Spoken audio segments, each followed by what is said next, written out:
Si tu regardes cette vidéo, c'est probablement parce que tu as regardé des vidéos de développement personnel il y a quelques années. LoanLV ou même Hamza si tu parles anglais, ces noms te disent forcément quelque chose. Mais actuellement, LoanLV parle d'actu sur YouTube et Hamza fait des vidéos Minecraft. Comment on en est arrivé là? Je le dis pour être clair, le développement personnel au sens le plus classique que l'on connaît aujourd'hui, c'est mort sur YouTube. Si tu lances une chaîne YouTube et que tu essaies de parler de nofap, du fait d'aller à la salle, de méditer, de journaler, tout le monde va s'en battre les couilles. Le problème c'est qu'en fait aujourd'hui tout le monde est déjà au courant et le développement personnel dans le sens classique, c'est finito. On en a tous marre de l'esthétique de Hamza et de LoanLV avec un idéal ultime, le hunter, Adonis, appelez ça comme vous voulez, et la grosse merde, la merguez, Jeffrey. Tout le monde en a marre de cette esthétique et c'est devenu super chiant et super cringe.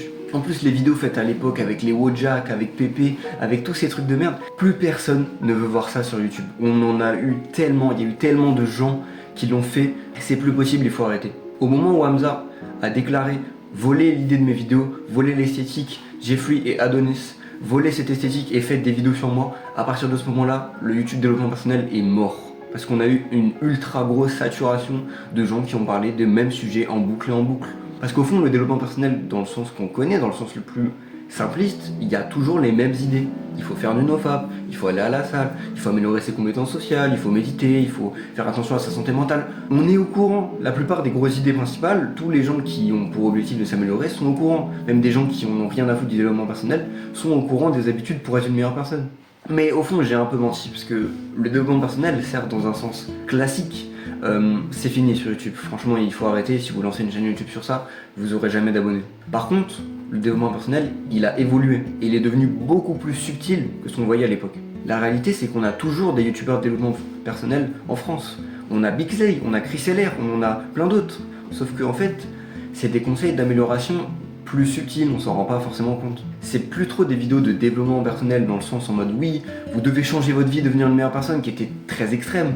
C'est plus des idées en mode oui, voici quelques conseils pour améliorer 2-3 aspects de votre vie, voici une réflexion que j'ai eue actuellement qui sera peut-être intéressante pour vous, qui va permettre d'avoir une meilleure vie, qui va vous permettre de développer votre esprit. Le développement personnel dans sa forme extrême, il est finito sur YouTube. Mais là, on a atteint une ère où c'est plus des gens qui donnent des conseils pour s'améliorer, mais dans une façon qui est très différente de ce qu'on a connu à l'époque. Au fond, je sais pas vraiment dans quelle catégorie moi je suis, parce qu'au fond, je parle quand même beaucoup de trucs de développement personnel de l'époque, mais j'essaie surtout de me concentrer sur des trucs de la salle, parce que les gens vous disent oui, allez à la salle, améliorez-vous et tout, mais peu de gens savent vraiment ce qu'il faut faire exactement, le nombre de séries, le nombre de reps, quels exos choisir, etc. Et c'est pour ça que moi, j'essaie de me concentrer sur le fitness. Mais au fond, j'aime toujours parler de développement personnel, parce que c'est trop bien, parce qu'améliorer sa vie, c'est le truc que j'aime le plus au monde. Mais tout ça, c'est une réaction normale. On a eu une énorme saturation, comme j'en ai parlé, du marché. Donc il fallait savoir innover, il fallait parler de choses différentes. Et honnêtement, le développement personnel avait pour la plupart des gens qui n'étaient pas dans cette sphère une réputation horrible. Genre ça avait une réputation de gens extrêmes qui détestent leur vie et qui sont juste là pour souffrir. Ce qui au fond n'est pas le cas. Donc évidemment, continuez à améliorer votre vie.